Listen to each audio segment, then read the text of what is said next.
Bonjour à tous et à toutes et bienvenue à cet épisode 346 de Sur la Terre des Hommes. Un épisode narratif cette semaine, un épisode narratif. Ça fait longtemps que je n'ai pas fait d'épisode narratif.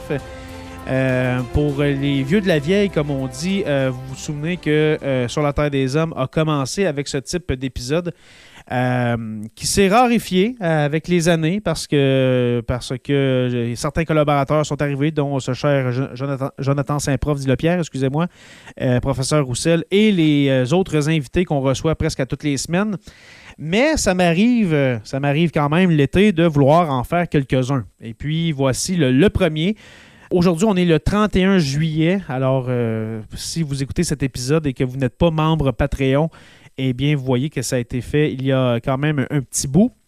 Tout ça pour dire que les épisodes narratifs, comme je disais, j'aimerais en faire plus. Alors, peut-être qu'il va y en avoir un autre ou deux autres d'ici les prochaines semaines. Ça dépend si j'ai le temps. Hein? C'est toujours le temps qui fait foi de tout.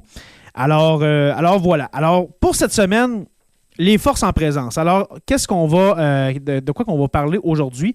Un épisode sur la Première Guerre mondiale, ça fait très longtemps, ça fait presque 3 ans que je n'ai pas fait d'épisode sur la Première Guerre mondiale. Le premier, c'était le contexte, alors les causes de la Première Guerre mondiale, alors pourquoi qu'il y a eu cette grande guerre, hein, qu'on a appelée la Grande Guerre pendant 25 ans. 25-30 ans, jusqu'à temps qu'on ait la Seconde Guerre mondiale qui a éclaté. Alors, en Europe. Alors, voilà, la Grande Guerre, la Première Guerre mondiale. Alors, aujourd'hui, les forces en présence, c'est très simple. Alors, je vais vous parler du nombre de soldats pour chacun des pays qui a participé. Alors, les premiers pays, je veux dire, qui ont participé à cette guerre-là, c'est certain que je ne vais pas parler du Canada. Je ne vais pas parler des États-Unis. On parle bien sûr de la France, de la Grande-Bretagne, de l'Allemagne avec l'Autriche-Hongrie, de la Russie et un petit peu de l'Italie et de la Turquie. Alors voilà. Alors vous allez entendre le nombre de soldats qui ont pris part et qui étaient soit dans l'armée régulière ou bien dans l'armée de réserve pour ces pays-là, ainsi que la marine et puis l'artillerie. Alors, comment était composée chacune des armées qui se sont livrés cette grande guerre-là. Alors, voilà ce qui vous attend dans les prochaines secondes. Alors, on peut y aller avec la Première Guerre mondiale, l'état des forces. C'est parti.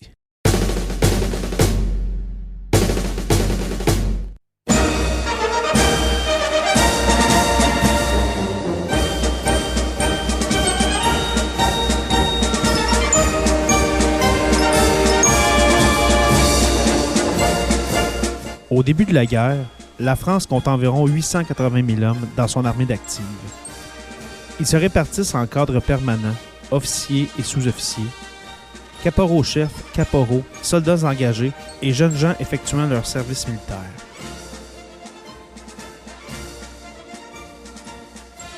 La durée de ce service vient d'ailleurs d'être portée à 3 ans par la loi de 1913. Cette mesure destinée à renforcer l'armée d'active permettra en principe de limiter le recours aux réserves puisque normalement, la guerre sera courte.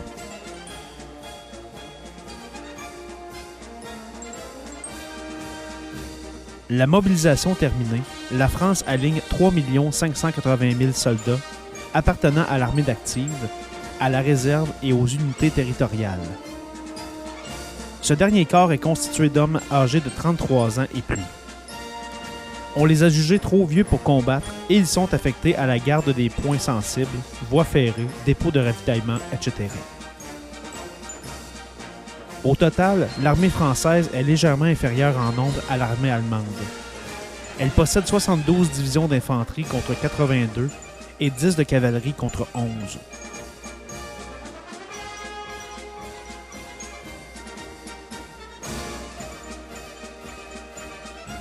Cette armée française, c'est celle de la revanche.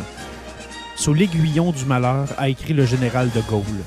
L'armée prend le goût du travail qui lui avait naguère tant manqué. L'École supérieure de guerre est créée en mai 1880. Les officiers y acquièrent la formation nécessaire au commandement des grandes unités. Le général Léval définit l'enseignement de l'école en ces termes. Placer les futurs officiers d'état-major en face de chacun des problèmes de la guerre, leur apprendre les principes qui mènent à leur solution, leur en montrer historiquement leurs valeurs ou leurs certitudes, enfin les leur faire résoudre sur le terrain. En mai 1890, l'état-major général rattaché au cabinet du ministre et donc sujet aux aléas de la vie politique est remplacé par un état-major permanent. Organisme stable et indépendant, l'état-major de l'armée permet de préparer les forces à la guerre. Pourtant, en 1914, l'armée française manque de cadres compétents. Et comme il n'est pas question de bouleverser le tableau d'avancement, on rappelle les retraités au service. Les généraux et les officiers supérieurs accusent leur âge. Le général Pau, que Joffre a chargé de reconquérir l'Alsace à 66 ans, Castelnau, qui commande la 2e armée, en a 63. Les commandants des 3e et 4e armées sont eux aussi sexagénaires. Ils ont tous fait la guerre de 1870 et en les voyant à peine capables de se tenir à cheval, les soldats affirment en riant qu'ils sont des survivants de Solferino.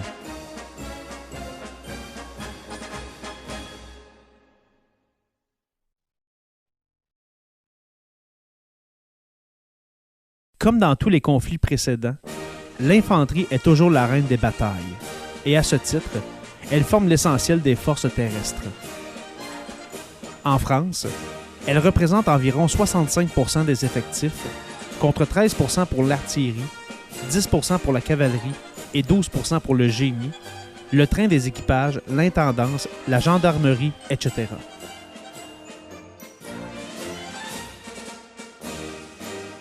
Ces proportions sont à peu près les mêmes dans les autres armées, sauf pour le corps expéditionnaire britannique qui comprend une forte proportion de troupes coloniales et la Russie où la cavalerie est très importante. Encore n'est-elle presque plus utilisée comme arme de choc. Elle sert surtout pour la reconnaissance et les coups de main, les chevaux permettant des déplacements rapides. Le soldat français est équipé du fusil Lebel de 1886, modifié 1893, qui doit son nom à un colonel de la Commission des armes à répétition. En réalité, il s'agit d'une création collective. Colonel Grasse pour la conception, Colonel Bonnet pour le système de fermeture de la culasse, Capitaine Desalleux pour la cartouche et Ingénieur Vieille pour la poutre sans fumée. L'arme est magnifique. Elle mesure 1,30 m et son poids est de 4,2 kg. Grâce à son système à répétition, elle peut tirer 7 balles de 8 mm dont la vitesse initiale, c'est-à-dire la vitesse à la sortie du canon, est de 701 mètres secondes.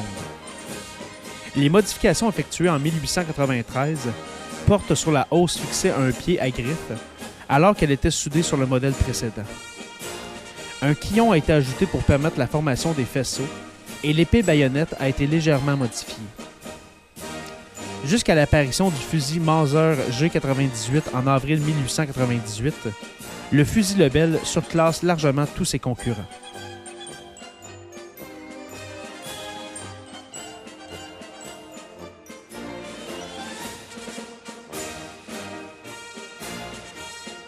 Au moment où la France mobilise, son armée possède autant de mitrailleuses que les Allemands, soit environ 5000. Pour atteindre cette parité, il a fallu importer des modèles étrangers, de sorte qu'à côté de l'excellente Saint-Étienne, on trouve 7 modèles différents. Le mythe de l'offensive fera négliger cette arme dont le transport et la mise en œuvre ralentissent la progression de l'infanterie.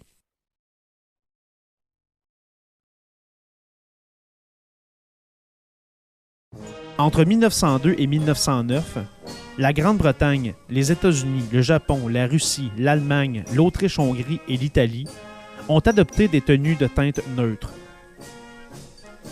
La France reste attachée à des uniformes colorés, d'abord par tradition, ensuite parce que même si l'invention de la poudre sans fumée limite les risques de confusion, les artilleurs aiment bien s'assurer de la position des troupes ennemies.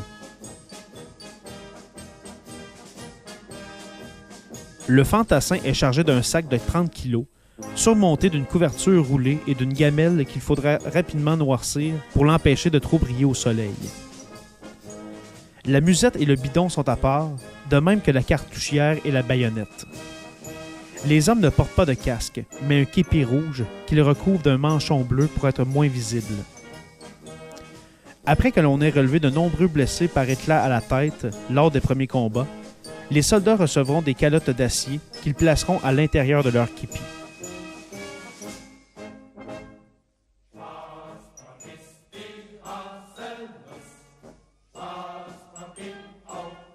Lorsqu'elle entre en guerre, la France envoie immédiatement toute la cavalerie disponible, soit 79 régiments, vers la frontière pour reconnaître l'ennemi.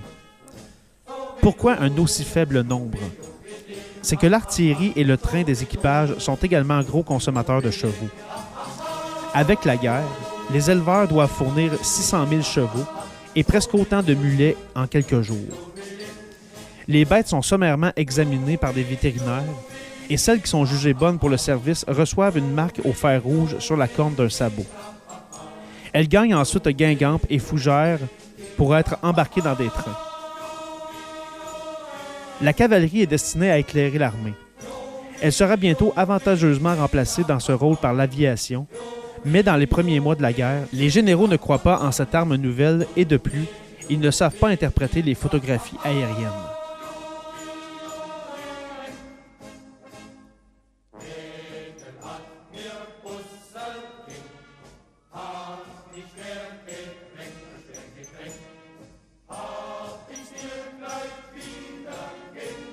Les conditions d'emploi de l'artillerie sont définies par le règlement sur le service des armées en campagne du 2 décembre 1913. Ce texte qui prône l'offensive à outrance ne tient aucun compte des enseignements de la guerre russo-japonaise. On y lit notamment que le feu de l'artillerie n'a qu'une efficacité minime sur un adversaire abrité. Pour obliger cet adversaire à se découvrir, il est nécessaire de l'attaquer avec l'infanterie. L'artillerie ne prépare plus les attaques, elle les appuie.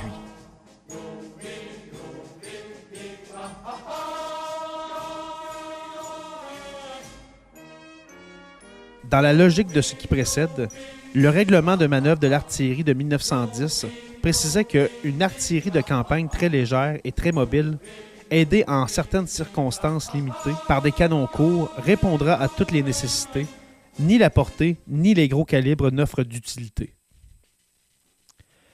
Le matériel en service à la déclaration de guerre découle de ce principe. Il s'articule autour du canon de 75 mm qui se décline en deux modèles, 1897 pour l'artillerie légère et 1912 Schneider pour l'artillerie à cheval des divisions de cavalerie. Les régiments de montagne utilisent le canon de 65 mm modèle 1906 qui est encore plus léger.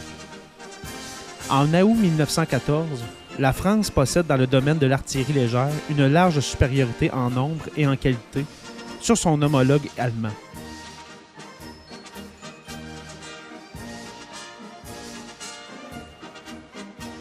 L'artillerie lourde est en revanche son point faible, puisqu'elle a été déclarée inutile. Le 14 août 1885, pourtant, l'industrie sidérurgique a reçu l'autorisation de fabriquer et d'exporter les armes de toute espèce non réglementaire en France. Les fonderies vont y gagner une expérience très précieuse pour honorer le programme de fabrication d'urgence adopté le 31 octobre 1913. Celui-ci prévoit la modernisation de matériel ancien, 155 mm notamment. De nouvelles pièces sont également commandées, canon long de 105 mm de Schneider construit par la Russie, mortier de 280 mm de Schneider et mortier de 370 mm du capitaine Philly.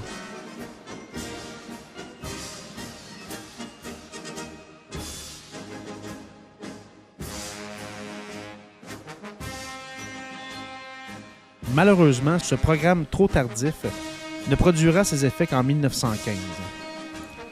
L'artillerie française récupérera toutefois les matériels en cours de fabrication pour l'étranger, ce qui lui permettra de ne pas être entièrement prise au dépourvu.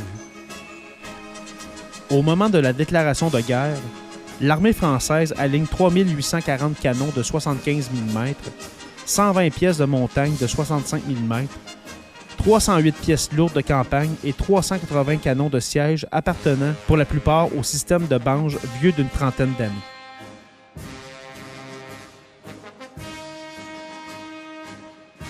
Comme les états-majors ont prévu une guerre de mouvement, les généraux placent tous leur espoir sur les antiflots des batteries de 75. Les canons sont tirés par des attelages de 4 à 6 chevaux et ils prennent place à l'arrière immédiat des premières lignes. Servants et chefs de pièce marchent au chronomètre.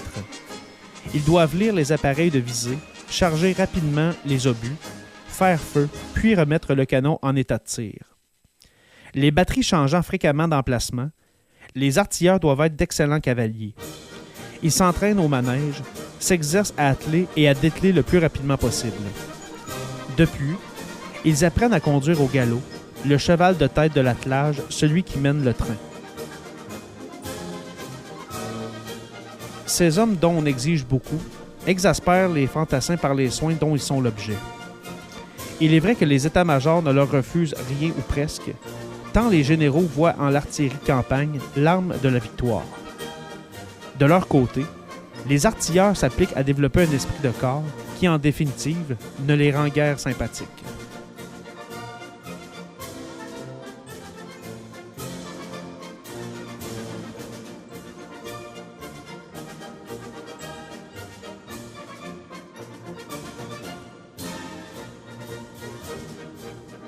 Depuis de longues années, les militaires se sont préparés à la guerre. Dans tous les pays, on a adopté le principe d'un service obligatoire de 2 ou 3 ans qui procure aux armées le nombre d'hommes dont elles ont besoin. La Grande-Bretagne fait exception, car son insularité lui impose un système de défense différent.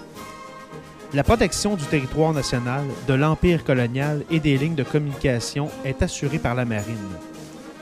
L'armée est plus spécialement chargée de défendre les colonies. Peu nombreuse, car exclusivement composée de volontaires, elle est remarquablement bien entraînée et équipée.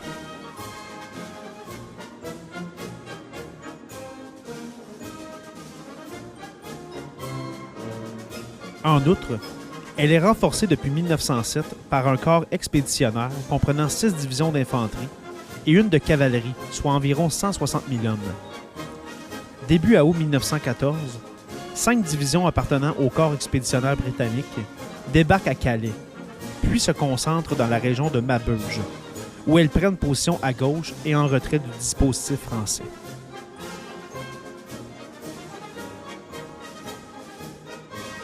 Au total, 255 000 hommes servent dans l'armée britannique. Ils seront 780 000 après la mobilisation, chiffre qui comprend les effectifs du corps expéditionnaire, de l'armée d'active, des forces de réserve et des unités territoriales. Les unités des Dominions ne sont pas encore prises en compte. L'artillerie de campagne se compose d'un canon à tir rapide de 76,2 mm et d'une pièce plus lourde de 83,8 mm. L'infanterie est équipée du fusil Lee Enfield de 7,7 mm.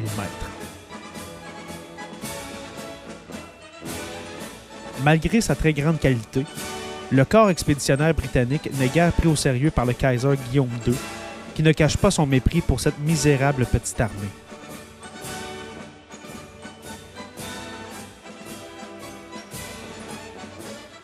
Sévèrement malmenée pendant la guerre contre le Japon de 1904 à 1905, l'armée russe s'est péniblement relevée du désastre. Ses effectifs sont considérables puisque l'armée d'active est forte de 1,4 million d'hommes. 3 autres millions d'hommes sont immédiatement mobilisables et ils peuvent être renforcés par 3,5 millions d'hommes supplémentaires 90 jours plus tard. L'infanterie est dotée d'un fusil à chargeur de 7,62 mm déjà ancien. L'artillerie dispose d'un excellent canon de campagne de 76,2 mm à tir accéléré, tirant un shrapnel dont la fusée permet le tir fusant à 5300 mètres. La cavalerie, enfin, est proportionnellement plus nombreuse que dans les autres armées. Les Cosaques y sont très majoritaires.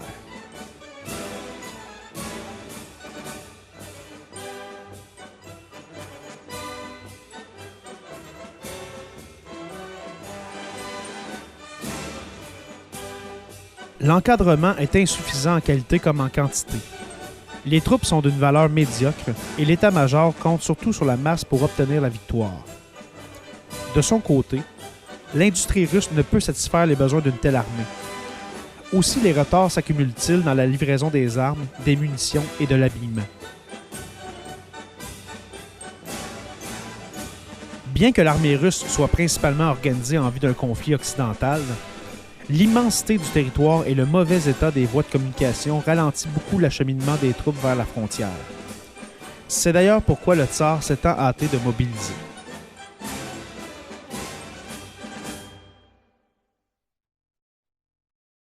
Forte de 880 000 hommes, l'armée allemande dispose de 3 750 000 soldats après mobilisation. Ses forces sont principalement disposées face à l'ouest. La 8e armée, le corps de Landwehr-Vorich et quelques troupes supplémentaires de Landwehr, soit un maximum de 500 000 hommes, ont pris position face aux Russes. Comme en France, l'armée comprend des unités d'actives, de réserve et des unités territoriales. Les réservistes sont apparemment mieux instruits puisqu'ils monteront massivement en ligne dès les premiers jours de la guerre. Très motivés, ils partagent la croyance générale en une guerre courte et bien sûr victorieuse. Les soldats bénéficient d'un uniforme gris-vert beaucoup moins repérable que celui de leurs adversaires français. Leur fusil est l'excellent Mauser G98 de 7,9 mm. La mitrailleuse Maxim est plus fiable que la Saint-Étienne, mais son système de refroidissement par eau dégage une vapeur qui la fait vite repérer. L'artillerie de campagne repose sur le canon de 77 mm, très inférieur aux 75 français. En 1914, les Allemands en possèdent 5068, auxquels il convient d'ajouter les 1934 canons de 76,5 mm de leur allié austro-hongrois. D'autres calibres sont également utilisés. C'est le cas notamment du 105 mm disponible à 1260 exemplaires en août 1914.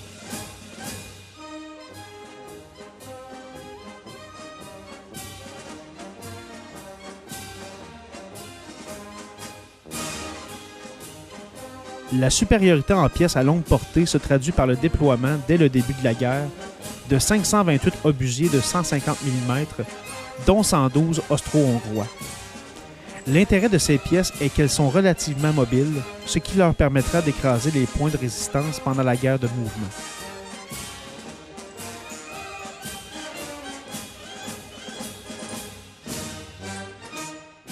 Au commencement de la guerre, l'aviation militaire française comprend 24 escadrilles équipées d'avions Anzani, Henry Farman, Maurice Farman, Blériot, Voisin, Caudron, Nieuport, Breguet et Robert Esnault-Pelletry. Soit 144 appareils au total, dont les performances sont médiocres. Mais les Allemands ne sont pas mieux lotis. Dans chaque camp, l'aviation militaire est uniquement destinée à observer, ainsi qu'il a été défini lors des grandes manœuvres d'avant-guerre. Il n'a pas été envisagé d'augmenter le nombre d'appareils en service, ce qui évitera d'abord à renforcer les effectifs. Les états-majors ont du mal à prendre l'aviation au sérieux, car le temps n'est pas si éloigné où l'on devait se mettre à plat ventre pour observer les sauts de puce des premiers aéroplanes. Pour de nombreux généraux, l'avion est à peine plus pratique que le cerf-volant, le ballon captif ou le dirigeable.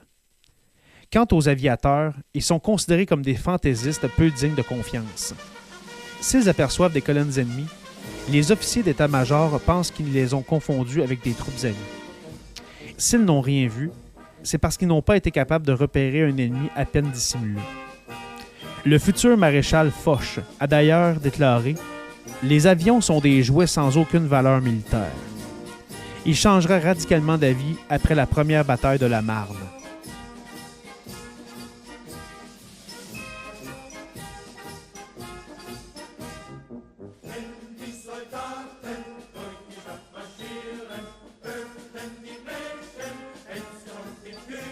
Grâce au comte Ferdinand von Zeppelin, l'Allemagne bénéficie d'une très large avance dans le domaine des grands dirigeables rigides. Ces vaisseaux aériens ont des longueurs variant entre 130 et 170 mètres.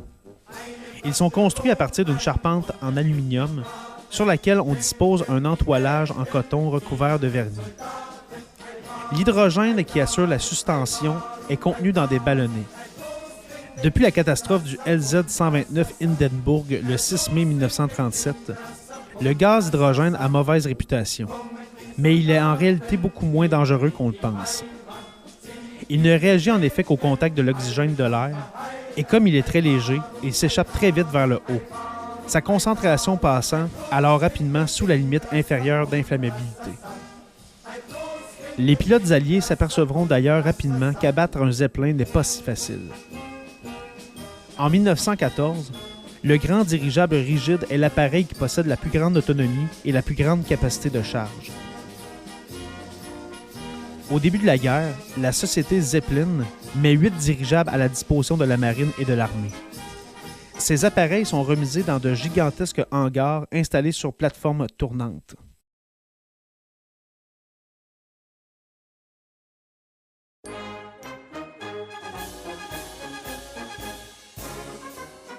Juste après la guerre franco-prussienne de 1870 et 1871, l'évolution des navires et des armes navales entraîne un intense bouillonnement d'idées qui débouche en France sur la création de la Jeune École, mouvement qui prône une véritable révolution navale. Regroupant des officiers de marine et des journalistes, la Jeune École se prononce en faveur des petits torpilleurs qui, dit-on, couleront facilement les coûteux cuirassés. Toutes les puissances maritimes se lancent donc joyeusement dans la construction de ces minuscules bâtiments. En 1892, 1260 torpilleurs sont en service ou en construction dans le monde. L'Angleterre en possède 180, la Russie 152, l'Allemagne 143, l'Italie 129. La France se classe en tête avec 220 unités et elle en veut toujours plus. La marine va être livrée aux infiniment petits comme la médecine de M. Pasteur, prophétise Gabriel Charme, l'une des figures les plus emblématiques de la Jeune École. La guerre russo-japonaise va balayer cette théorie en rappelant que le cuirassé reste le capital ship, c'est-à-dire le navire le plus fort. En 1905, les Anglais mettent en chantier le Dreadnought, super cuirassé armé de 10 pièces de 305 mm en 5 tourelles doubles. Ce navire est à lui seul une révolution. Il devient la norme en matière de cuirassé, les bâtiments construits antérieurement se trouvant relégués au rang de pré-Dreadnought. Malheureusement, la France ne saura pas prendre le virage du Dreadnought, car en janvier 1905, Camille Pelletan devient ministre de la Marine. Or, depuis quelques années déjà, une curieuse dérive politicienne avait fait du cuirassé un bâtiment de droite, alors que le torpilleur était de gauche. En tant que radical socialiste, Pelletan s'empresse donc de donner la priorité à ces petits bâtiments. Au moment où toutes les puissances maritimes les abandonnent, le nouveau ministre en commande 89 et bien sûr, il freine au maximum la mise en chantier des grosses unités. Comme de plus, il réduit les effectifs de la marine, celle-ci prend un retard catastrophique qu'elle n'aura pas rattrapé en 1914. À la déclaration de guerre, la flotte française comprend 4 dreadnoughts, c'est-à-dire des cuirassés, de 23 500 tonnes de la classe Courbet, 12 pièces de 305 mm, 6 cuirassés de 18 000 tonnes de la classe Danton, 5 cuirassés de 15 000 tonnes de la classe Patrie, 18 croiseurs cuirassés, 20 croiseurs protégés, croiseurs légers, dont 3 modernes, 83 contre-torpilleurs, c'est-à-dire des destroyers, 118 torpilleurs, 72 sous-marins, pour la plupart de défense côtière. On a pu parler d'une flotte d'échantillons tant celle-ci est disparate, surtout au niveau des croiseurs. Très inférieure à la Haute Sea Flotte, flotte de haute mer allemande, la marine française bénéficie heureusement d'un personnel de valeur qui lui permettra de mener une guerre fort honorable.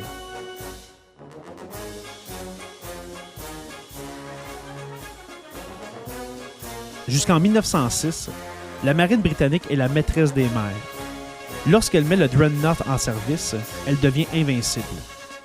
Tous les autres navires de guerre deviennent en effet obsolètes, mais l'Angleterre doit consentir un effort financier considérable pour conserver sa suprématie maritime.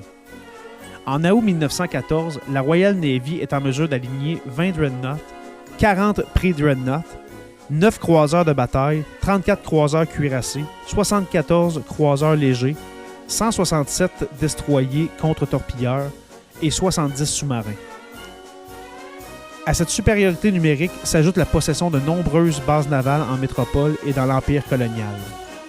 Le personnel, enfin, est d'une très grande qualité, chaque marin britannique étant convaincu qu'il participe activement à la défense de l'Empire.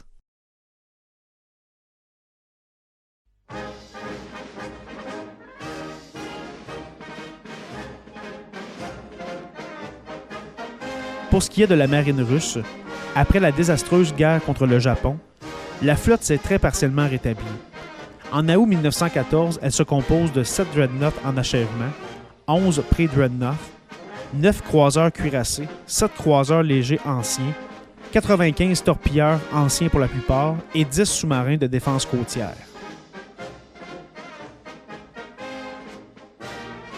Écartelée entre la mer du Japon, la mer Noire et la mer Baltique, la marine russe ne possède pas de base navale susceptible d'inquiéter l'Allemagne. La révolution de 1905 a laissé des traces et en 1914, le personnel n'est guère fiable.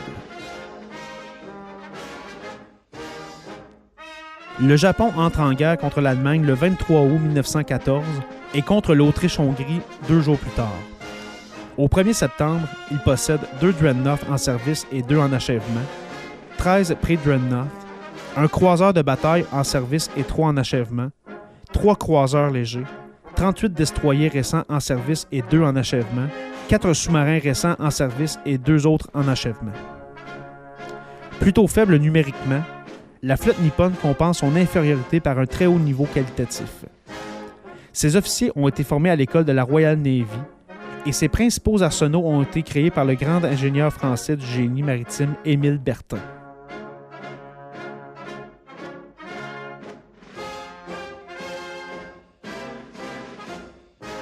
L'Italie entre en guerre assez tardivement le 23 mai 1915 contre l'Autriche-Hongrie, le 21 août 1915 contre la Turquie, le 19 octobre 1915 contre la Bulgarie et le 28 août 1916 contre l'Allemagne.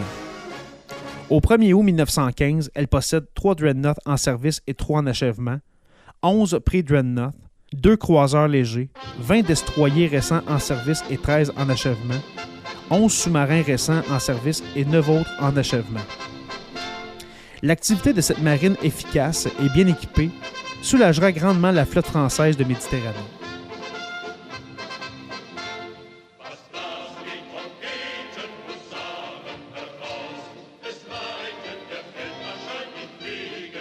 Lorsqu'il accède au pouvoir en 1888, Guillaume II s'oriente vers une expansion extérieure rendue nécessaire par le dynamisme de l'industrie allemande et par la progression démographique du pays. « Notre avenir est sur mer », proclame-t-il en saluant la puissance de sa marine marchande. Mais pour protéger son commerce maritime, le Kaiser a besoin d'une marine militaire à la hauteur de ses ambitions. Celle-ci débute en 1898 avec une première loi navale qui permet la création d'une petite flotte offensive. Elle prend de l'ampleur avec la deuxième loi navale qui double les crédits et elle inquiète à ce point l'Angleterre qu'en 1907, l'amiral Fisher, premier lord de la mer, propose rien de moins que de la Copenhague, c'est-à-dire d'aller la détruire sans avertissement préalable comme l'avait fait Nelson un siècle plus tôt avec la flotte danoise. Cette époque étant heureusement révolue, l'amiral Tirpitz lance un vaste programme de construction neuve qui finit par convaincre Londres que l'Allemagne ne cherche plus seulement à protéger son commerce maritime, mais qu'elle veut s'emparer de l'empire colonial britannique et que peut-être elle n'hésitera pas à envahir la Grande-Bretagne. Il est en tout cas certain que la montée en puissance de la marine allemande a été l'une des causes profondes de la guerre.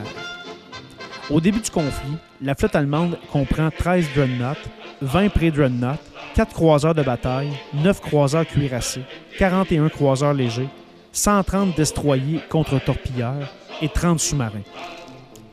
Numériquement inférieure à la Royal Navy, la HC Flotte est très désavantagée par l'implantation géographique de ses bases navales, dont les accès maritimes s'ouvrent sur des détroits contrôlés par l'adversaire.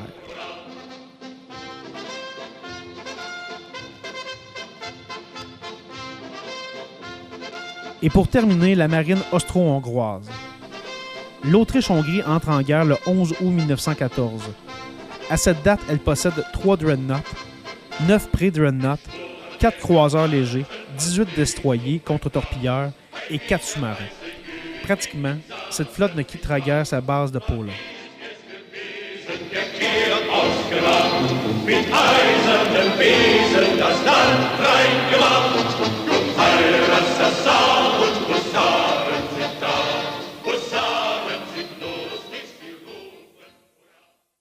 Alors voilà, c'était l'état des forces pendant la Première Guerre mondiale. J'espère que vous en avez appris un petit peu sur cette guerre qui, je le dis souvent dans le podcast quand on fait mention de cette Première Guerre mondiale, j'ai l'impression que c'est une guerre qu'on ne connaît pas assez. Et puis, je vais le dire à sa juste valeur, oui, aussi. Mais moi, personnellement, c'est une guerre que je ne connais pas beaucoup, qui mérite à être connue parce qu'elle est directement liée. Les causes de la Deuxième Guerre mondiale sont directement liées aux conséquences du traité de paix. Alors, du traité de paix de la Première Guerre mondiale, de la guerre de 14-18. Alors, c'est très important de connaître cette guerre-là. Si vous avez apprécié cet épisode sur l'état des forces des différents belligérants pendant la Première Guerre mondiale, eh bien, dites-le moi, écrivez-moi soit en commentaire, en laissant un avis sur soit Spotify ou Apple Podcasts, ou bien directement sur YouTube sous la vidéo. Si vous avez aimé ça, je vais en faire d'autres. Alors, je vais vous lire d'autres extraits de cette guerre-là. Et puis, je tiens à le dire, ce texte n'était pas de moi, c'est un livre. Alors, ça vient du livre Première Guerre mondiale, Prélude à la Grande Guerre, rétrospective des événements, bilan et conséquences du conflit, publié chez les éditions de l'Audi. Alors, je tiens à le dire, ce n'est pas moi qui ai fait le texte, comme dans les autres épisodes narratifs, à part quelques-uns au début de Sur la Terre des Hommes que j'écrivais les textes, mais je tiens à le dire, c'est comme une espèce de livre audio que je vous fais. Alors, le crédit est donné à cet excellent ouvrage Première Guerre mondiale aux éditions de l'Audi. Alors, je vous dis à la semaine prochaine ou dans quelques jours pour un autre épisode de Sur la Terre des Hommes. Mais avant, merci aux abonnés. Si vous n'êtes pas abonné à Sur la Terre des Hommes, que ce soit en podcast ou bien sur YouTube, eh bien, faites-le. Je vous rappelle qu'on est disponible sur toutes les plateformes de podcast, que ce soit Apple Podcasts, Spotify, baladoquebec.ca et YouTube au Sur la Terre des Hommes podcast. Merci à nos patrons, les curieux stagiaires, historiens, érudits, nos trois orateurs, Construction avec un S, Rivard de Rwanda, Miel Habitémis et Croque-Bête de l'île Bizarre. Pour les rejoindre, pour devenir membre Patreon, c'est très facile. C'est le patreon.com/SLTDH. Je vous invite à rejoindre... avant, sûrement que vous vous demandez à quoi ça sert de devenir membre Patreon de Sur la Terre des Hommes.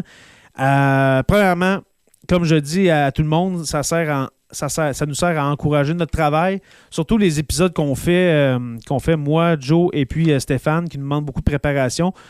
Honnêtement, les épisodes narratifs, c'est pas ça qui demande le plus de préparation, je vous dirais. C'est plus le montage, mais quand même, les épisodes qu'on fait à 3, ça nous encourage à continuer, mais aussi, ça vous permet d'avoir des avantages exclusifs aux membres Patreon, c'est-à-dire que vous auriez pu entendre cet épisode il y a 3 semaines et non au moment où vous l'entendez en ce moment, parce que les membres Patreon l'ont eu avant vous.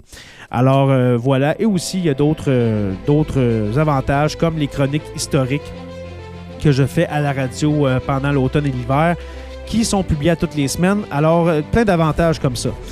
Je vous invite à rejoindre la page Facebook Sur la Terre des Hommes podcast et Sur la Terre des Hommes la communauté pour venir discuter avec nous. Sur la Terre des Hommes est une présentation des éditions Derniers Mots. N'oubliez pas qu'à tous les jours, nous écrivons l'histoire et on se revoit très bientôt pour une autre page d'histoire de Sur la Terre des Hommes.